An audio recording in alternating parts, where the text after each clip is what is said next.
What are some extraordinary traits of a salesperson? Extraordinary traits would be, well, that you're hungry. What else? Well done. Thank you. Ty is awake. Thank you. Rachel, relatability. Yes. Commitment. Hungry. Good. Influence. Determination. Yes, Susie. Yes. Dedication. Commitment. Believe. What is sales? I said before that sales is solving a problem, and sales is influence. You need to influence people so that you can solve their problem. That's what sales is. They're either going to be influenced by their fear or by the truth from you that they need to change and transform. Now, you've got to have absolute certainty in the value of your product. If you do not have that, or the value of your program, then you are going to pull back. And so staying in your heart is very powerful, and having certainty is very powerful as well. So I put 2 sayings that really helped me starting out, and if you take this approach, you're definitely going to sell a lot more stuff. So what it's meant to say in the blanks there is always be selling and always be closing. That allows you to turn every interaction into a new client. If you take that approach, I'm telling you, your life will change. When I was working at a school, my intention there was not to keep working at a school. It was to get coaching clients. So every interaction, I was trying to take it to the form of them becoming a client, doing a discovery call with me.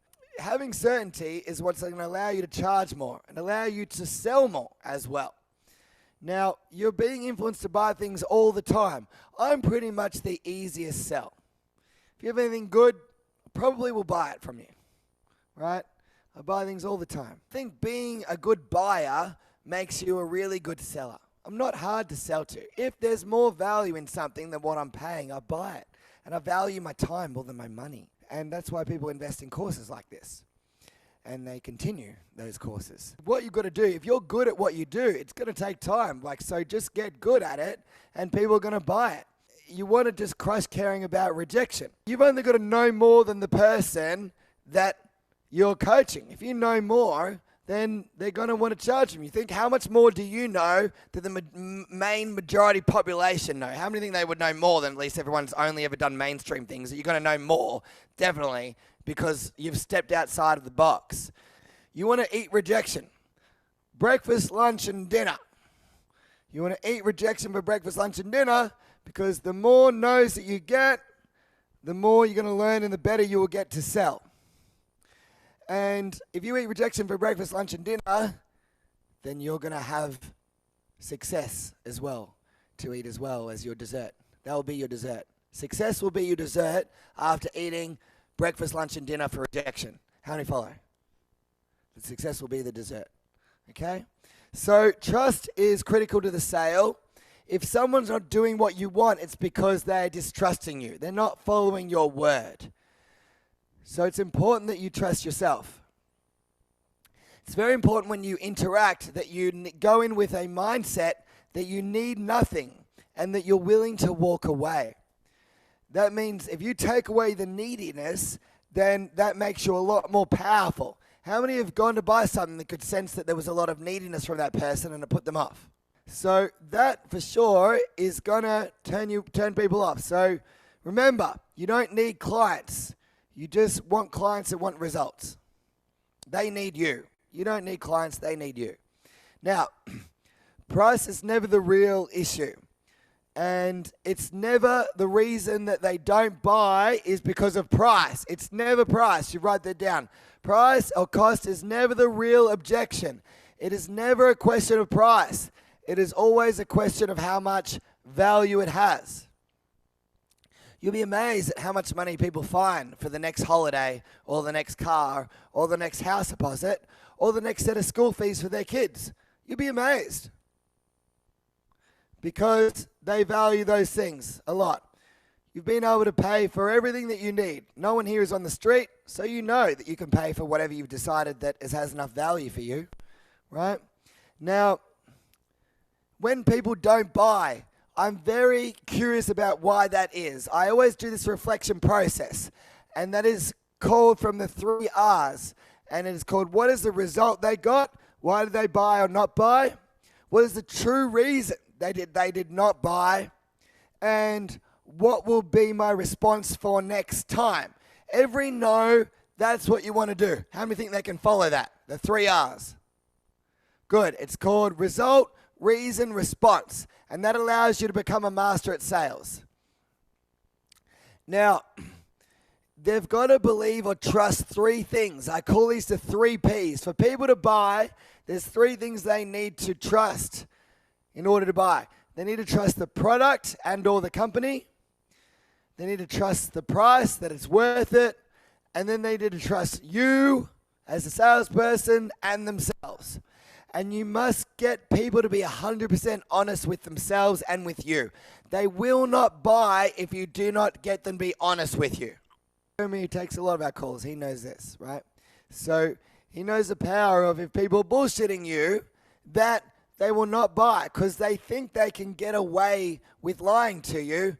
So they automatically don't trust you because they're like, fuck, this person's letting me get away with lying to them. I certainly can't trust them. That's how it works. Because this person's letting me get away with bullshit. So how can I trust them to help me if they're not even getting me to the truth?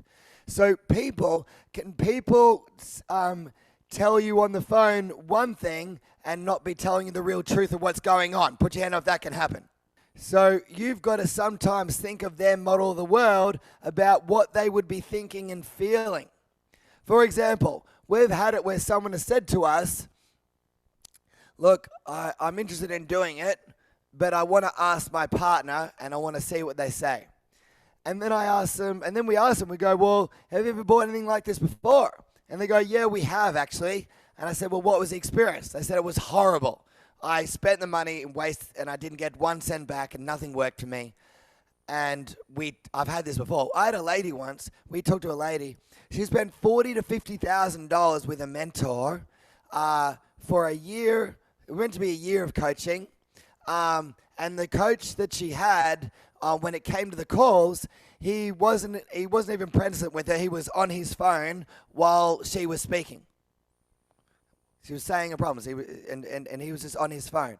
And by the end, and when she wanted help, she just he just said to her, look, sorry, we can't do any of the coaching anymore. And she had paid for fortnightly coaching. That's what she paid for. So you've got to be 100% present with people and make them feel important if you want them to spend time with you. And you've got to get them to be honest. So this lady had a bad experience. And of course, she's going to want to talk to her partner. But if they're filtering you through the negative experiences of things not working, then that's not going to help them. So you need to help them get to the truth of the difference between this versus the other things they've bought. Right? Now, it says 3 reasons, but it's meant to say 4. So cross it out if you've got the paper version or just know that it's 4. What are the 4 objections only? The only 4 reasons why people would not buy. The only 4. It's never a question of money or time. It's always a question of how much value it has. People will spend their time and money on things they value most. That is what you've got to know. Now, underlying, if people are not buying, you've got to know it's only because of one of these 4 reasons. The first reason is that they are generally not the decision maker, that it actually is a decision that they have to make with somebody else. It's actually rare that it's that, but it is a possibility. The second one is that they don't believe it will work. They don't believe the program will work. You've got to have to write these down. They do not believe the program will work. They do not think it will get them the result. The third objection is that they themselves do not believe that they can succeed. I cannot succeed. That is the third objection, the real one. And the fourth one is there is not enough value. So they don't believe it's going to work, or they're not the decision maker, or I can't succeed, or there's not enough what? Value.